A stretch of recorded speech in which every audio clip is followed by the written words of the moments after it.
Hello, language hackers. Benny Lewis here from the Language Hacking Podcast, where we share the stories and questions of everyday language learners from around the world and discover smarter, faster ways to learn a language.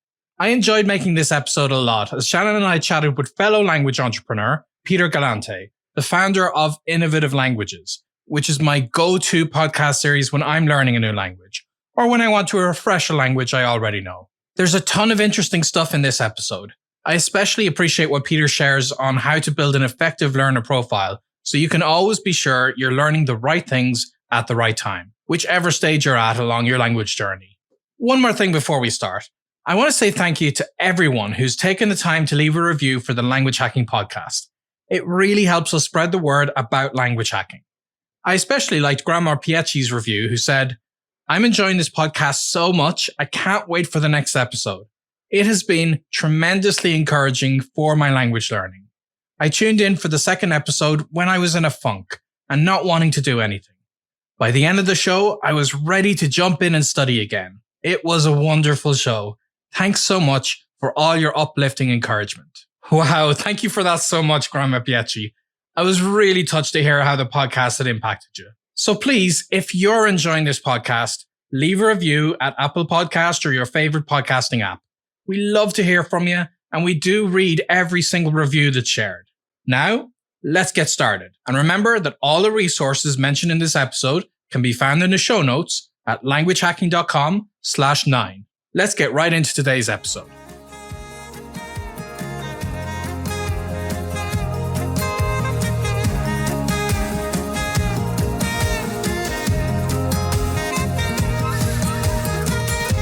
Welcome to the Language Hacking Podcast from Fluent in 3 Months.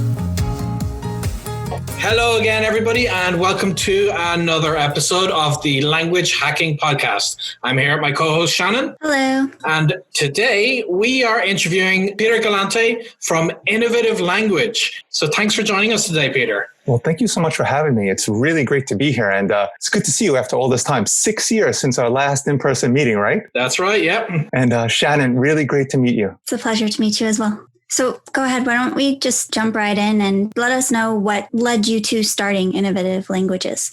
So I remember in high school, kind of struggled with the language courses I took. And I spent many, many years studying Italian, and things never really went right. However, after graduating college, I moved to Japan and found a lot of success in immersion learning. And I found that Japan had many different layers. Have you studied Japanese at all, Shannon or Benny? I remember you have. Yes. So I think that when you learn a language, the way it's presented in a classroom can often be radically or very different than what's spoken amongst your friends. So Japanese is kind of on the extreme of that. The teaching class is taught in this polite language style. And when you meet your friends, they kind of speak a bit of a different language. So when I came to Japan, I had studied in a classroom, and I kind of learned this different language. So in 2004, podcasting just was getting started. And I thought to myself, maybe I have something to share with other Japanese learners, people who are experiencing this. So Shannon, have you come across that where you're studying the polite language and then you have a conversation with someone and it's like, how come you're not using the polite language? Absolutely. It's completely different. Benny, maybe similar for you too. Yeah, and it's an issue that I've faced in several different languages, that of course the formal version that you learn academically is absolutely nothing like what people are actually talking in the street. So I can definitely understand that divide. So originally that's what I thought that I could share with other learners. And I started a podcast. And the first day we launched, we had 0 downloads. I remember refreshing inbox and nothing was coming in. And then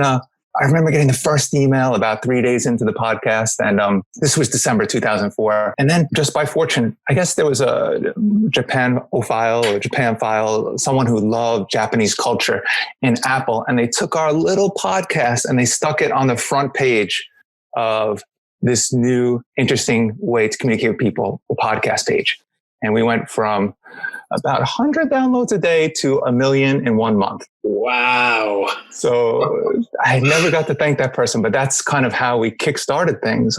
Just started with kind of an idea to help people get some insight into learning Japanese. Because I remember learning back in New York, going to the library, using physical tapes. Probably some people that your listening audience can't even relate to this right now. But here I was able to give them real language direct from Tokyo, kind of helping sift through all the mistakes I made and kind of sharing a bit of what's going on when you actually make some friends rather than what's in the classroom. I think that resonated. And from there, the business kind of started.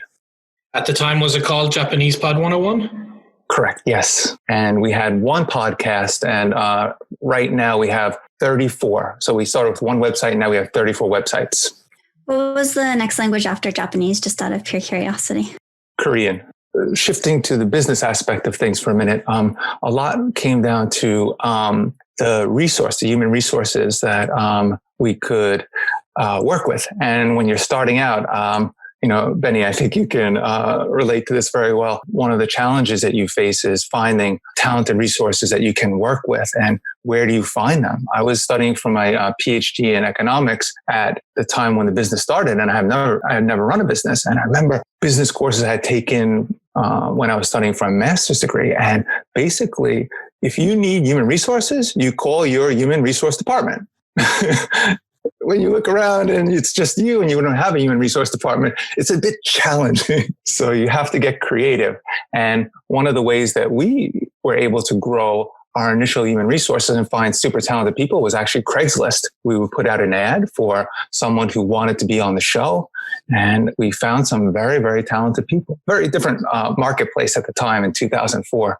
But, that ability to work. And then from there, we found one or two people. And then we actually shifted to our community because you have a group of very passionate learners. And from there, you find people who are doing all of these things to help and assist. And we would then talk to people in the community and say, hey, do you want to help build something? And I'm curious, when you kicked things off with the Korean edition, did you have much experience with Korean yourself, or how did you set the kind of teaching philosophy so that it would follow what you had done with Japanese? The short answer to that is I have no idea. No, it's a great question. We had originally created a series called Survival Phrases, and these were the 60. Well, we started with 30, the 30 most important phrases and cultural tips that someone visiting the country or someone coming to Japan could get started right away. So basically the premise was if you had a 12-hour flight, you could listen to this course, hit the ground running, and we gave them enough language so they can interact with people, but we were hoping that the language we gave them would lead to further conversation and then deepening the relationship and connection that they would have when they were here to give them a better experience. So we had a bit of a template. So actually, the first job that we hired the super talented Korean American person who took the position was to duplicate this series. And we chose that for two reasons. One, if you could do this, you were a superhero, because it was a very challenging thing. We had tried with other languages. Korean wasn't our first choice. We had tried with other languages, more European-centric. And I remember working with a French person who took the position to create the series, and within a few days realized, wow, this is way too much work, so I'm going to bow out. But the Korean American person was resilient. And we were looking for that as kind of a way to test if someone, because you have limited resources when you're starting. So we had to find a way to find super talented people. And this person, it was kind of a labor of love that they finished this project. And then we hired them right away because, to be honest, it was almost a task that was impossible to do. With the podcast lessons, you have a very specific structure that's kind of used to teach the languages. And I'm wondering how you kind of developed that into what it is, like what determined that structure as far as using dialogues and the way the vocabulary is taught. Yeah, wow, that's an excellent question. So there's two phases. So originally, when we were starting, much of the content was grammar centric. So we would create a conversation focusing on a specific grammar point. And at that particular time, we had language learners, passionate people, myself included, creating the conversation. So they tended to be more story-based and grammar-based. And they had characters that would grow it was almost like a TV series. Whereas as time went by and the can do and the CFR has taken more precedent now, things have become more can-do based. So several years ago, we hired someone who just got their PhD from Todai, one of the top universities in Tokyo. And they kind of touch on what you were talking about, Shannon, a controlled vocabulary. So we start with 800 words that will appear in the first level. And then from there, we select the can-do points that we want to teach for each level. And it's interesting because you kind of have to redo the content from scratch because it's kind of taking grammar-based and story-based content with not tight control in the vocabulary or the can-do. If you, for can-do, for example, it's like can order at a restaurant. If you take these type of lessons, you don't have that tight control when you first creating it. We're basically recreating this content, which is okay because we're moving more to video now, and it gives us a good chance to really go through and tighten the quality and the academic quality of the content. So it's two different stages. One was bootstrapping, getting things started, having fun. We would go into the studio and we would record for an hour and then we'd edit for 12 hours. Now we have the scripts written beforehand with the vocabulary and the can-do and the grammar tightly controlled by level. And when I think of a podcast, I imagine just simply the audio available on some kind of a service, be it iTunes or multiple other services like the ones that people can listen to this podcast on. But behind the scenes, there's a lot more going on when somebody can listen to a single episode. So can you tell us a little bit about that and how you started expanding on just an audio file that somebody would listen to? Yeah, again, stages. If anyone is out there thinking of trying something, just do it. Get something out there and refine it. Don't try to make it perfect from the start. And I think that was one of the secrets to our success. If you go back and listen to some of our older original content, it's charming in its own way, but it's not very structured. But as long as you keep analyzing, refining, you're going to be okay, and you're going to grow something, and it will become special. So when we first started, we didn't have a script. We didn't have time constraints. And it allowed for a freer talk and it allows for fun. And we're all smiling and enjoying this podcast now. But as time goes by and you're hiring different talent, professional voice actors, you have to really be prepared when they come in and do their lines. So one of the big steps that we had with these professional voice actors coming in to make the characters in the conversation more engaging. And when you go from a price point of $15 or $10 or $20 per hour to $100 an hour, you have to make the most of their time. And then sometimes they can do 10 characters. So you have to plan out ahead. So you write all the scripts out. The introduction becomes very refined. In our early days, it'd be like, hey, Benny, how are you? Shannon, are things well? Oh, yeah, things are good in Tokyo. But people, if they listen to the lesson more than once, they don't really want to hear that. They want to hear, welcome to this lesson. You're going to learn how to order at a restaurant. The conversation takes place with two friends. So the conversation is casual. Now, the key point is we're going to focus on politely declining something and going with something else. Have a listen. Then the structure comes, and then the work is done up front, many, many hours. One of the best ways I could put it right now, into a 10-minute podcast you hear now, there's probably 30 hours put up front of people working to make sure that every minute you're listening, you're getting the highest return on your time invested with us. And as well as the audio itself, though, you've expanded to the back end of the site a lot of other things like a means to revise the vocabulary and even teachers that can help guide students from the back end as well. And I was going through Portuguese Pod 101 the other day because I'm really giving my Portuguese a boost. And there was a very, very detailed exam effectively that I had to fill out so that I could demonstrate what my level was. So how did you get all of those extra pieces to really expand it into a learning system beyond the audio itself? Man, Benny, I'm taking notes here. You summed it up perfectly. A language learning system. Again, I think it goes back to refining. So we started with just the audio podcast, and then someone said, "Can we have the lesson notes with it?" So we would give the lesson notes, and then inside of the lesson notes, you get the text of the conversation, you get the key vocabulary and the key grammar point. And from there, one of the hardest things to do was to get the transcript, because much like inside of this transcript, if you have the time to invest to listen to it all, it's excellent. But then there's no way to search it. So we needed the text to go back and search it. And sometimes the really interesting stuff is the interaction between the hosts and we usually pair a learner with a teacher. So sometimes the learner has some really interesting information that's added in the transcript, but doesn't show in the lesson notes. So then once we have that, we have the key building blocks, the grammar, the vocab, the key elements that the learner's sharing. And so you're learning some of the same mistakes or obstacles that you came across, the learner's helping you traverse. And then some of the things that your teacher never showed you or didn't introduce you or had a different way of showing it, a new teacher showing you.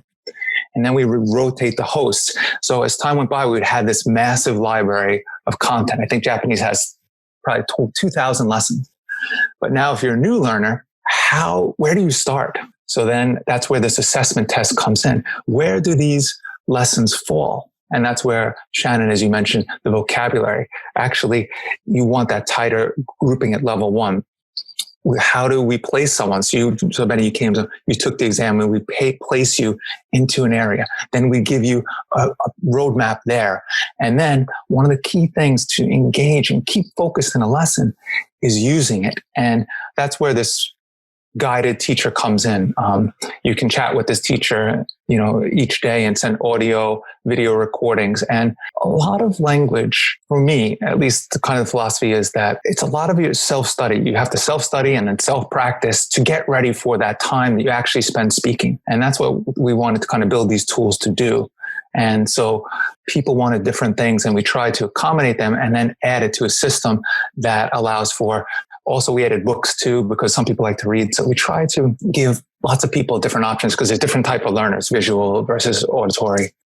You mentioned earlier that there's more than 30 languages, a part of the innovative language family. And so this obviously entails managing quite a big international team, I would imagine. And so I'm curious to know, because a lot of the people listening to this podcast are learning languages, and some of them are doing it for fun, but some of them might be interested in pursuing a career. So beyond kind of the obvious like translator, interpreter, or educator, running a language business, there's plenty of other roles that someone could kind of fall into. So could you give us a little bit of a peek of some of the things someone might do at a language company like Innovative, and like get to work in languages, but not necessarily take on one of those more obvious job responsibilities? Yeah, I think it's a very, very good question. Well, first is maybe one of the questions people have is like, how do you get a job with maybe innovative language? How do you get a job with Fluent in 3 months, right? And, I think, Benny, you can probably share a lot here, and Shannon, you can share a lot too. I'm of the firm belief that if you provide really good value and you work hard enough, you give yourself the best chance to succeed in whatever you want to do. So let's take how we built. Many of the first people we hired were extremely active community members who, to be honest, in a way, were working as an intern or a volunteer and providing such value for Innovative that we would go out and approach them and say, "Can you please work for us?"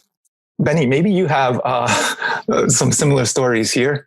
Yeah, absolutely. A lot of Team Fluent in 3 months was pinged by the community. We started, we might have sent out an email to test the waters and see who might have particular skills, or somebody who is already volunteering and helping things out. So it's a very similar story to yours. And that, of course, includes Shannon.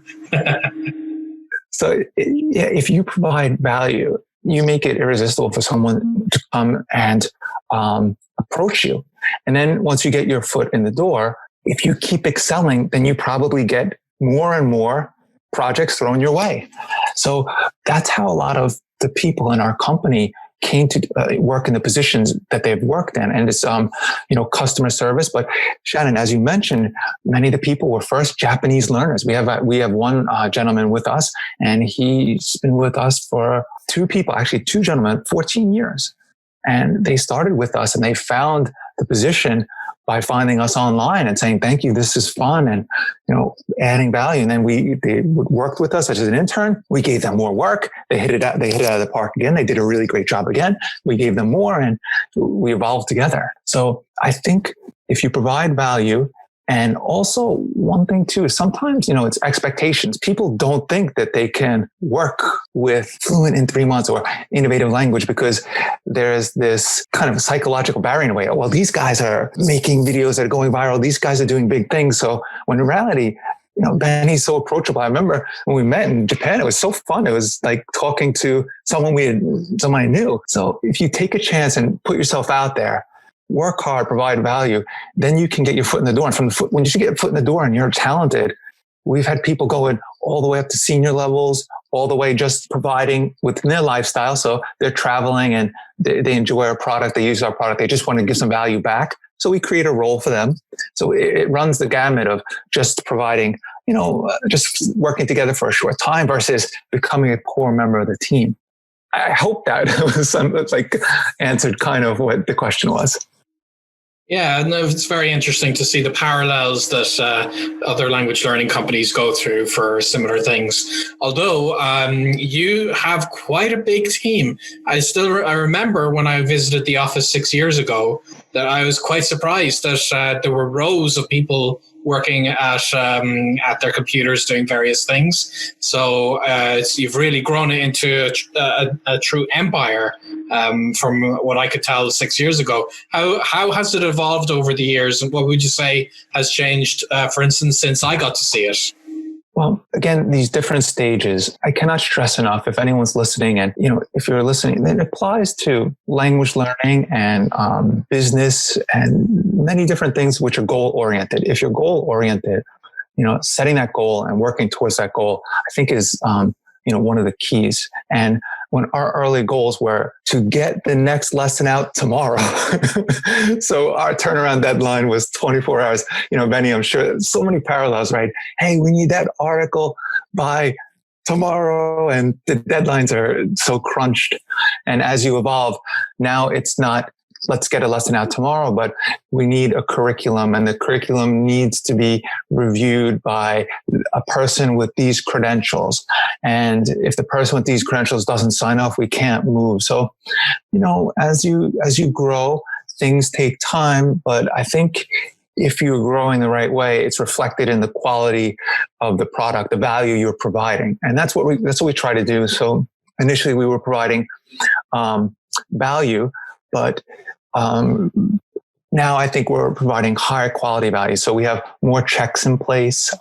Video's a little harder, more high cost to produce. And we managed to, when we first started, we were an audio-centric company. And now I think our YouTube network just crossed 10 million across the 34 channels. So 10 million subscribers. And I think we should pass 1 billion aggregate views probably sometime next year that's just for the videos.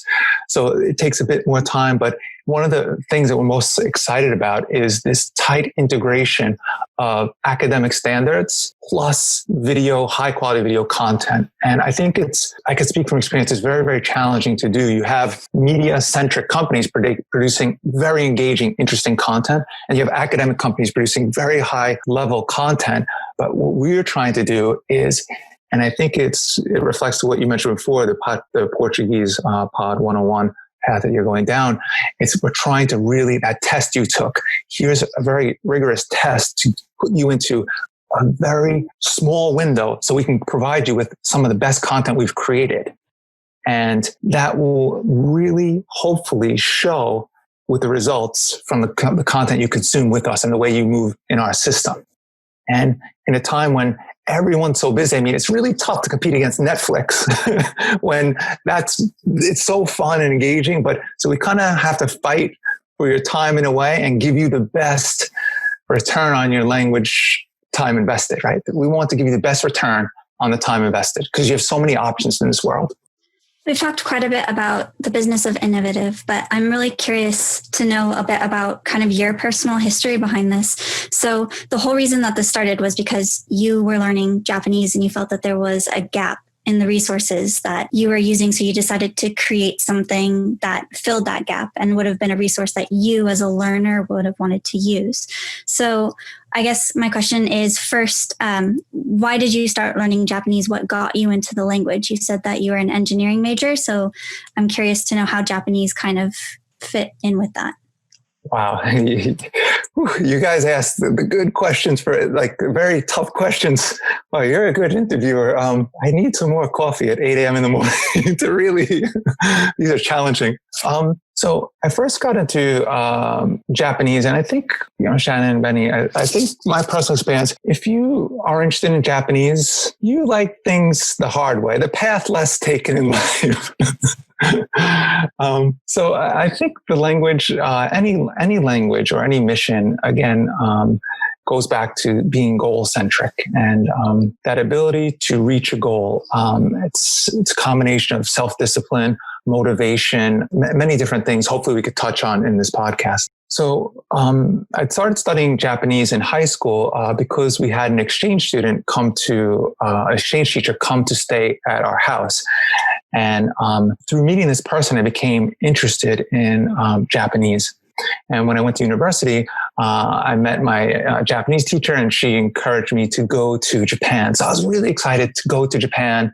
The Japanese economy was number 2 in the world. I was in New York, so I thought there's so many Japanese companies. I'll go to Japan. I'll learn Japanese for a year. I'll come back and I'll get a job and some position like in a movie I saw. So that's, that was kind of my mindset. Pre-internet, early 90s, so pre-internet. So my first job interview after college, I tried to get something called the JET program here. I went in, had a great interview, and then got my rejection letter. So from there, it goes back to resilience. So I got my rejection letter, and my attitude wasn't like, all right, let me find something else. I'm like, they're telling me no, I'm going to Japan. So I found a different way to come. I found a different school to come and teach with, and I got my way to Japan. And then I worked hard on my Japanese. And again, I like that expression that, luck is preparation plus timing. So I had come as a teacher. I learned to teach. I'd come back into the academic thing. After a few years of teaching, I went to Japanese school, got into a master's program here in Japan at one of the universities, studying for my PhD in economics. And then podcasting started. And it gave me no experience in publishing, no experience in radio, no experience in anything, a platform. But I had the preparation, and fortunately I had the timing. But that element is such an important part of it. And by starting this, I was able to contact a friend back home, a partner, who became a business partner. We were able to grow the team. And I didn't know anything about managing. And unfortunately, I learned through mistakes. I made plenty. But that ability, that resilience to, you're not going. What do you mean I'm not going? I'm going. It's motivational. So. And how has your Japanese skills since then? How have they developed, and how have you used your own podcasts through listening to the actors, the voice actors themselves? I'm very curious to hear how your own skills have developed over the years. So I had outlined 3 things, that I wanted to share with your base. I mean, Benny, your material is inspirational. We have many people come from your site, and I think we have vice versa. So many people in the language space share so many things. Shannon, really appreciate all the content you create. There's some really great tips and things on your site. Your community is so passionate. Sometimes I go into the forum, and it's inspirational to see. I remember specifically for Benny, one person who was writing, it's so difficult for me. I try to speak, and other people, their English is better than mine, so they shut me down. And your team goes in. It's like, got to be resilient. Got to keep going. So I'd outlined 3 points. Kind of want to touch on, share with your base. And the first one goes to your question. I think when I start a language, I start with something called a language profile, and I create a language profile not in a language, but actually in English. And I think this goes to your question of time, like what point in where are you in your life? And the point you are in your life will really create part of your language profile. So let me give you an example. Certain words have higher value for different people. So when I first started the business, I was married and I didn't have kids. So when I started to learn a language, my language profile, Friday night, Saturday night, restaurant, going out, it was very centric to my lifestyle. The numbers in my profile were centric to my age, 30 years old. I basically start with some of the basic things about myself. I'm American, so I'm from New York. So I need words and vocabulary centric to this because I often will touch on this early when I'm communicating with someone. And so when I first started, I needed a different set of words in my language learning journey. And fast forward to now, and I need words such as I need to be able to read legal documents. I need to know accounting.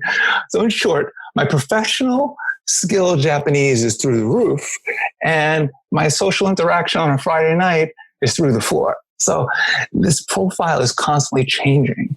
And I recommend anyone who starts a language, start out where you are in life. If you're an engineer, write down your job, write down what you're doing, because you're probably not going to need doctors and lawyers stuff as much.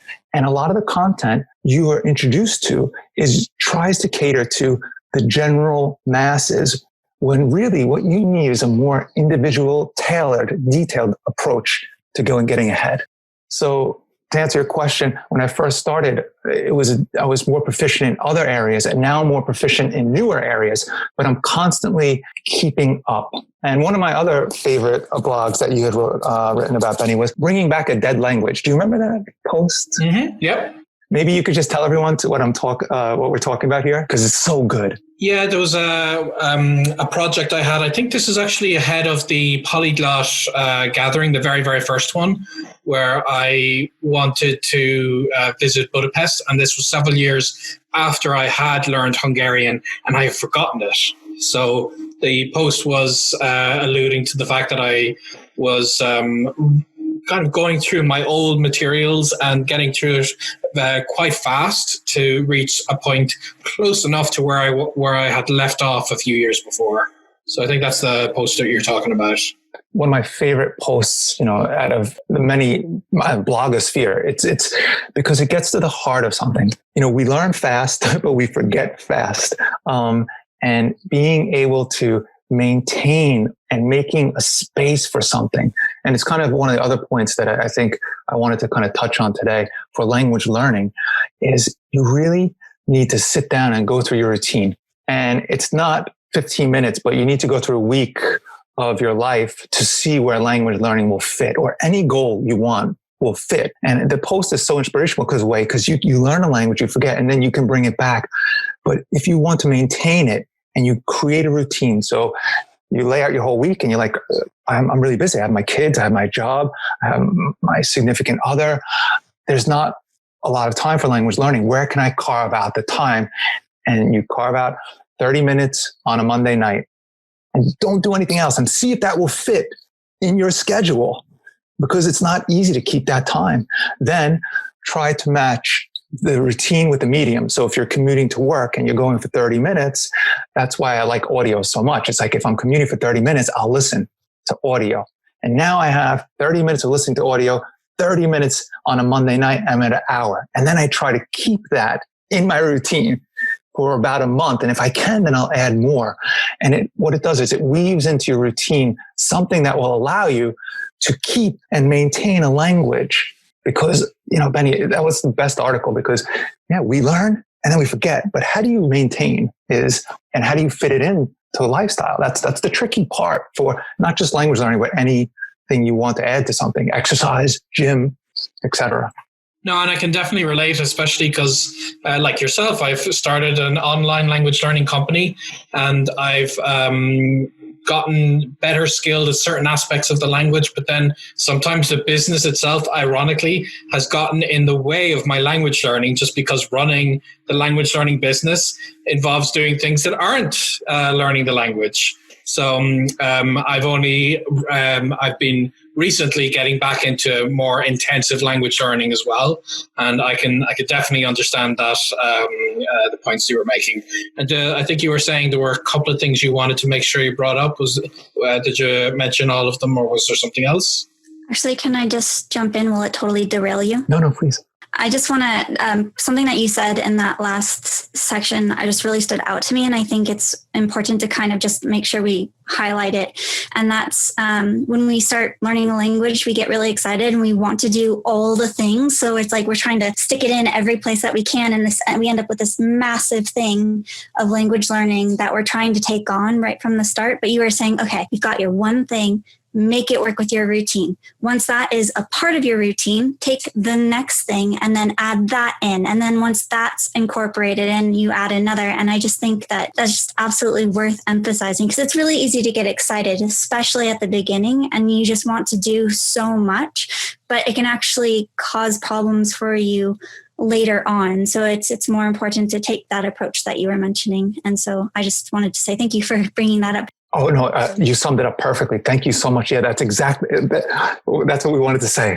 And kind of tying into this, one other thing. So I usually start with the language profile. I write down where I am in life, what's going on.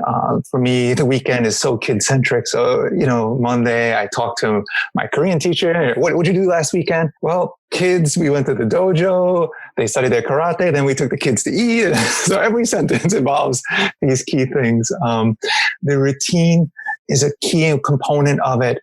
Monday night is my Korean night. Tuesday night is my Hebrew night. So each year I pick a language and I study at a much slower pace. I give myself a year to get to. My goal is usually 30 minutes of this conversation. And then, Benny, you have another great article on like how to maintain something. How many languages can you maintain? And I think my goal is for my higher level languages, which are Japanese, Chinese, and Italian. My goal is to sit through lunch with 95% conversation and 5% maybe looking through a word in Google Translate or finding a few things in Google Translate. And, for Japanese and Chinese, usually Japanese is usually 100 or depending on the topic or 99 or 98. And Chinese is usually that high, level 2, depending on the topic. And Italian's a little lower, but that's the goal I kind of set. And if I could do that, then I can maintain. I show up for lunch and I have a nice lunch and I'm just chatting and the teacher will prepare something. So that's kind of like one goal I aspire to get to. So the language profile starts it, then the routine next, and then there's something it's called, I call them anchor points, but basically I always think of Gulliver's Travels. When they're tying down the giant and they throw one rope over and at first he's kind of like, okay, but then all of a sudden, so an anchor point would be something like when I start a language, I have a list and it's like, find my favorite musician. So I'll take some time and then I'll write the musician's name and then I'll find them on YouTube. Check that list off. Find a TV show. Check that off.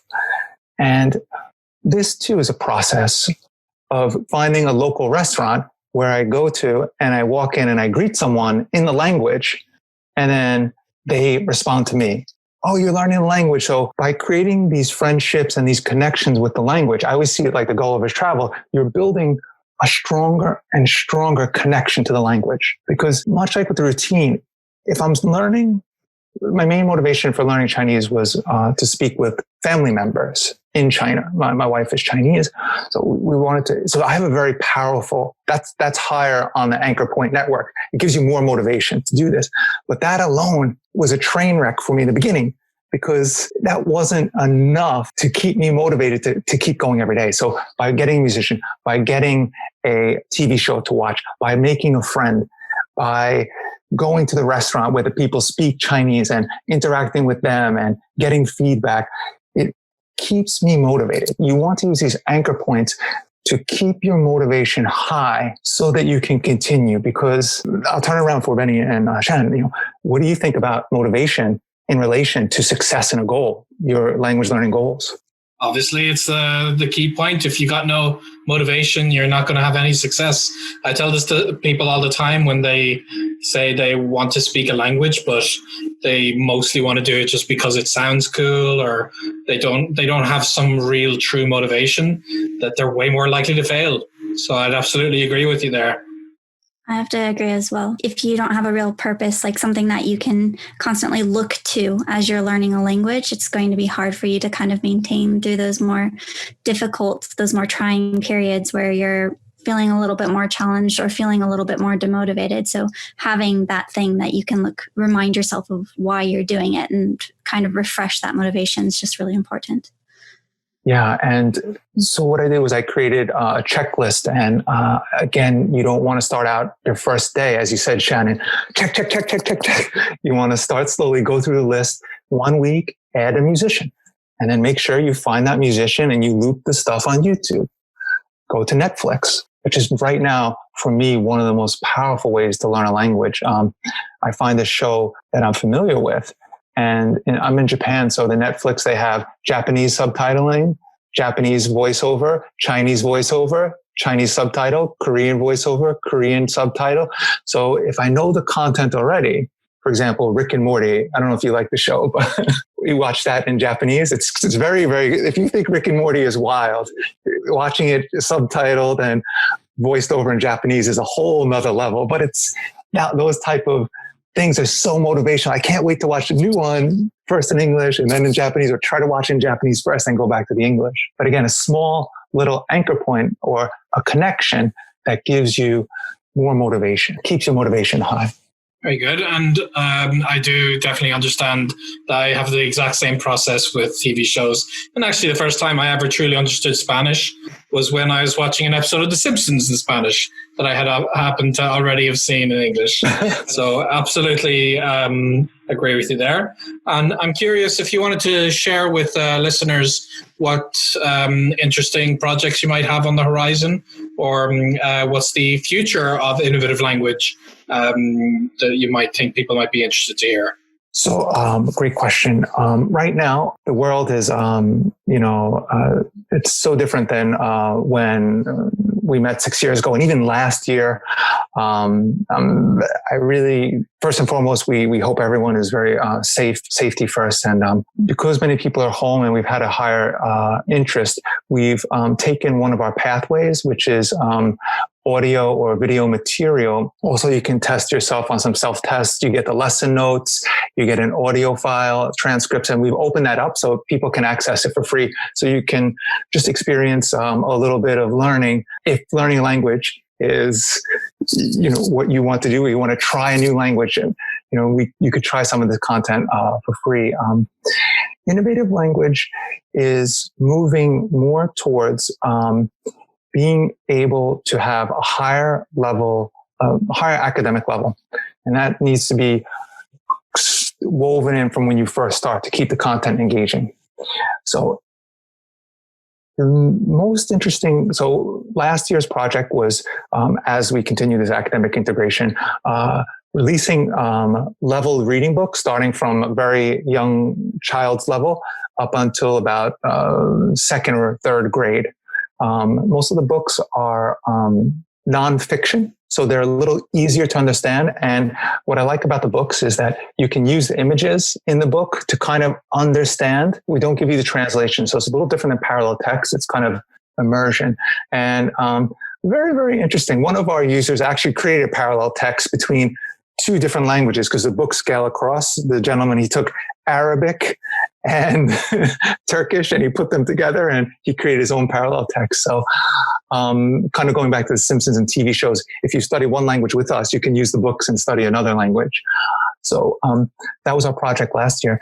And this year, since the system has come together, we now have the ability for someone to come on, test themselves, get assigned to a level, have interaction with someone to allow them to self-study, then practice that material in a distance learning manner where you record something, you send it, the teacher gives you feedback a day later. The next step we feel, and we're currently piloting now, are live group classes. And this allows us to really work with the system the teacher can assign you work before and said, hey, hi, Benny, you're attending this class. Please make sure you do lesson 3. Then the teacher can see if you did lesson 3 and send you a reminder if you haven't done it the day before. And we talk about goals and self-discipline, but having that person pushing you is actually one of the keys to learning faster.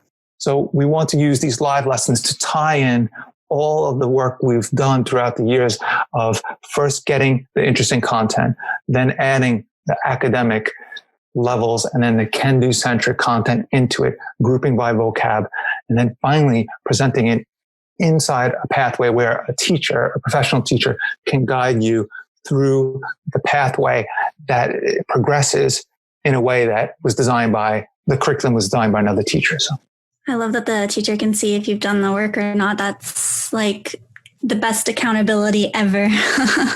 Yeah, it's sometimes you need, it's again, I think the three of us here are language learning is Benny, as you mentioned, it's a part of this. It's a business we're in. So if you go back to that, the anchor points and the things like some of the content you've written, Benny, it's not just, and Shannon yourself, if you haven't checked Shannon's, please have a look at what Shannon wrote. It's very, very, it's very powerful for achieving goals. And it's not just limited to language learning. But again, that's self-discipline. In some ways, language learning is a bit lonely.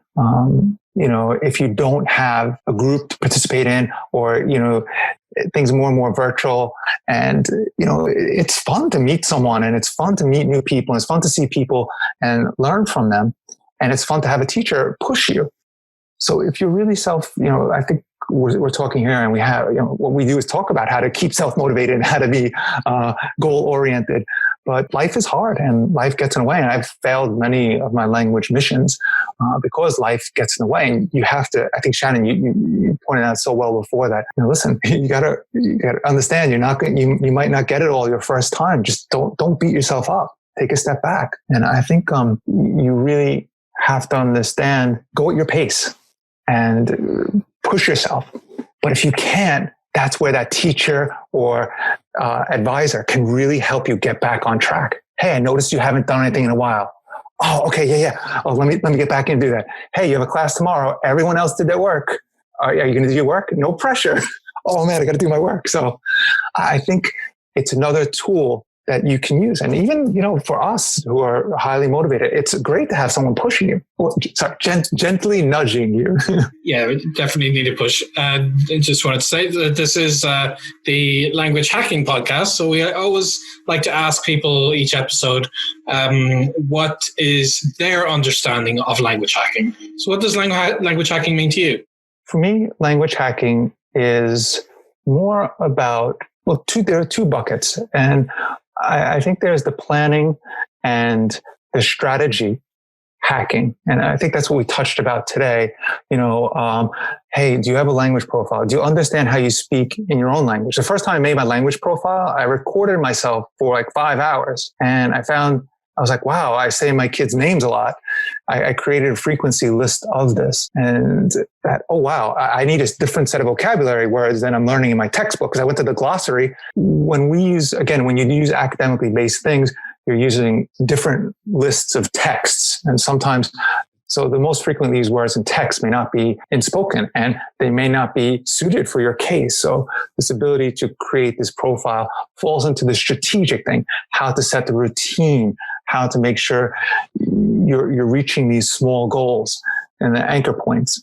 So we talked a lot about strategy, and I think I kind of want to focus on that a bit because, when it comes to the tips and actual execution, that could be a whole nother podcast. And I think, Benny, you have some great stuff, incredible stuff on your site. Shannon, you have some really incredible stuff on your site. So we didn't really get a chance to touch on the tools. So for me, language hacking today is coming up with a strategy that will help you stay motivated, fit language into routine so that it becomes a part of, part of your schedule, part of your routine, so that you can really get to 15 minutes and you don't stop there. Your next is 30 minutes. Then you want to read. And if it's woven into what you do and you have a good strategy and you can hack reaching your goal, then I think that's going to give you the best chance of succeeding longer term. And one of the things that language learning for me has enriched my life so much. International friends, a network, a business, a wife, So I think these type of things can be, life changing. So if you can set yourself up to succeed, that's to me what today we spoke about for language hacking. And there's a whole nother component of how to learn faster, which, we're out of time, but that's kind of a different topic. Yeah, that's a great answer. I think today we mostly wanted to just hear your story and the background from the innovative language. So it's okay. We didn't touch on the other tools and resources. I found it very interesting to hear a bit more about everything that goes into this, one of my favorite resources by far. So thank you very much for your time today and for sharing your story with us. And of course, we will be giving lots of links in the show notes for people to check out Innovative Language and all my favorite podcasts that you guys have in your very big scope of languages that you cover. And again, thank you so much for joining us today and for sharing all of this with us. Well, thank you for the kind words. Thank you for having us. And the same goes for you. I've taken a lot of inspiration and from your side, Shannon. It was very good to get to know you and read your material. And thank you so much. And on behalf of me and the many fans of yours out there, Benny, it was really such a pleasure. And it's always fun to meet and talk to people who are like-minded, because this was a lot of fun. I hope I didn't talk too much. So, but it was really interesting and fun. So thank you so much for the opportunity. Thank you for joining us. Yep, and I hope to see you again in Tokyo again as soon as it's safe to go there. That would be great. And Shannon, you too. Maybe we could do one. Remember we did a recording from our studio? Maybe we could do another one, this time in the video studio. That would be fun. All right. So thanks again for joining us. And for everybody else, I hope you enjoyed this episode. We'll see you in the next one. And until then, happy language learning. Happy language learning.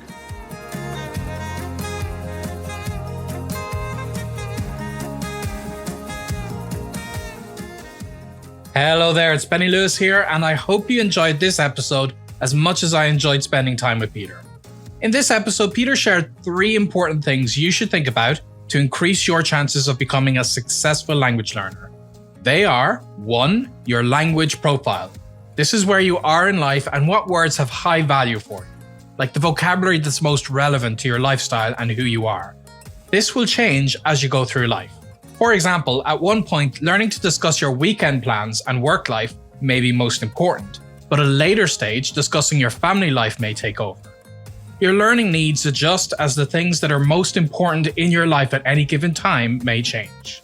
Number 2, routine. Check for routine tasks in your schedule, such as your commute to work or washing the dishes, and pair language learning material with that time. That way, you'll weave your learning into your routine so you can maintain it, always have time for it, and have triggers that remind you to keep learning.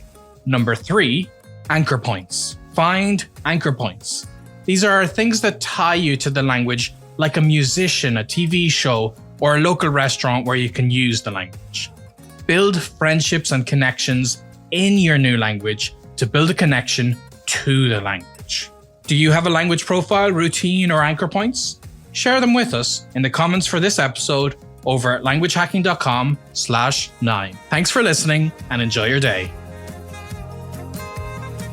We hope you enjoyed this episode of the Language Hacking Podcast. Subscribe on Apple Podcasts, Stitcher, Spotify, YouTube, or wherever you get your podcasts. If you found this episode valuable and want to help us out, please leave a review at languagehacking.com/review. The Language Hacking Podcast is presented by Benny Lewis and Shannon Kennedy and produced by David Sobel, with special thanks to the Fluent in 3 Months team. The theme music was written and performed by Shannon Kennedy. Find the show notes at languagehacking.com/podcast. Thanks for listening and happy language learning.